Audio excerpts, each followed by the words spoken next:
Thank you. Can I have a little bit more applause, please?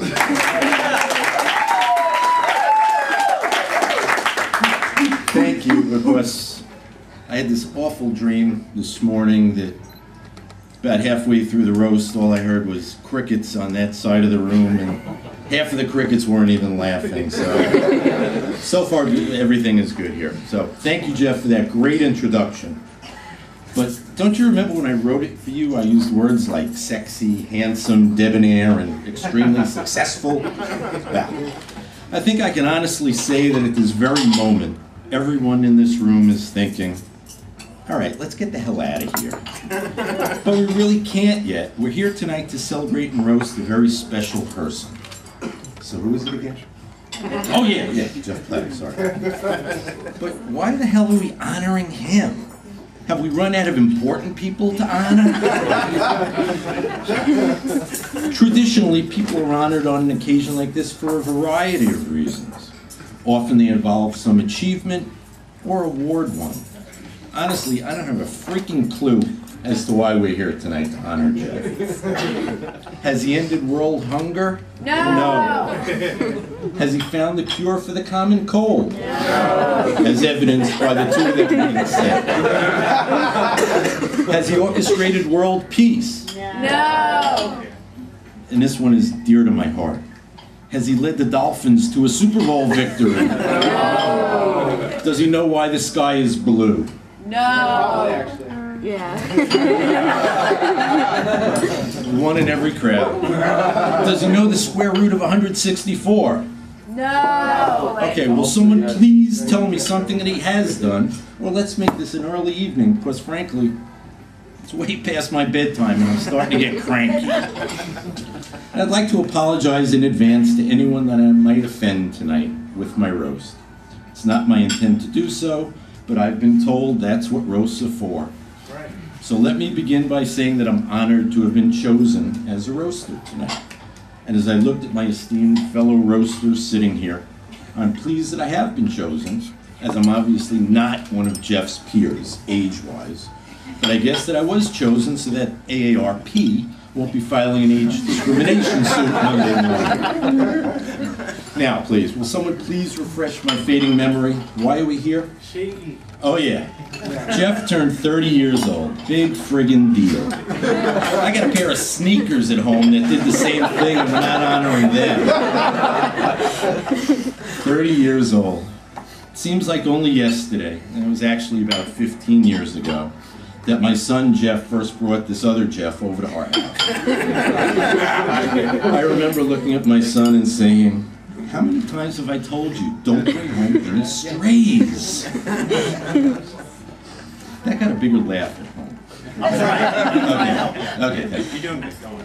I distinctly remember the way Jeff looked back then. He was skinny. How skinny was Not yet. Wearing glasses, prematurely gray hair, and he shook like a little wet kitten dragged in from the cold. And folks, look at him now.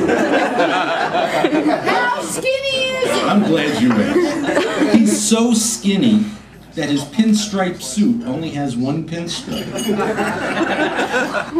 Think about that one. He's so skinny that he has to run around the shower to get wet. He's so skinny that you can blindfold him with dental floss. He's so skinny that you could use a Cheerio as a life preserver. Is this on? He has a very sympathetic face. It has everyone's sympathy. And he has a great... I'm sorry, I didn't write that. I didn't write that one. That was Lynn's. That was Lynn's. Sorry. Can I come home tonight? I don't know. And he has a great head on his shoulders, but it really would look better on his neck.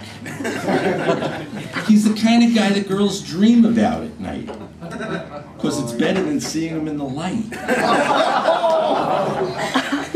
I'm sorry, I really... And he had no friends when he was a child. In fact, even his imaginary friends shunned him. And he's probably the only kid in history that was ever bitten by the tooth fairy. And some people have said he's even cheap. I understand that when he first met Hope, She wanted to go to the Miami Seaquarium on a date to see the fish. Instead, he took her to the tuna aisle at Publix. Does that make him cheap?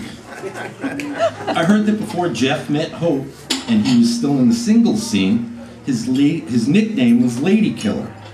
He'd get undressed to have sex, and the girls would die of shock.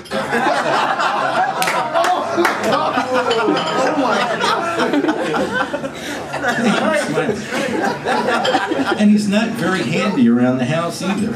He's probably the only guy in town who ever got his finger caught in a screwdriver. Jeff, now that you've hit that ripe old age of 30, you're rapidly approaching the age where doing it 3 times a night means getting up to take a leak. In closing, I'd like to quote Groucho Marx, who said, "I've had a perfectly wonderful evening, but unfortunately this wasn't it." Jeff, all kidding aside, you're like a son to me, so make sure that you put me in your will and remember me when it's my birthday. I've joked and kidded around with you and about you tonight, but I'm very proud of you. But before I go, I'd like to leave everyone with this one last thought. When Jeff was single and dating, he once tried to pick up a bar on a girl who obviously wasn't interested in him. She said, "Look, I'm sorry, but I know I'm not your type. I'm not inflatable." Just kidding, Jeff. Happy birthday and many, many more.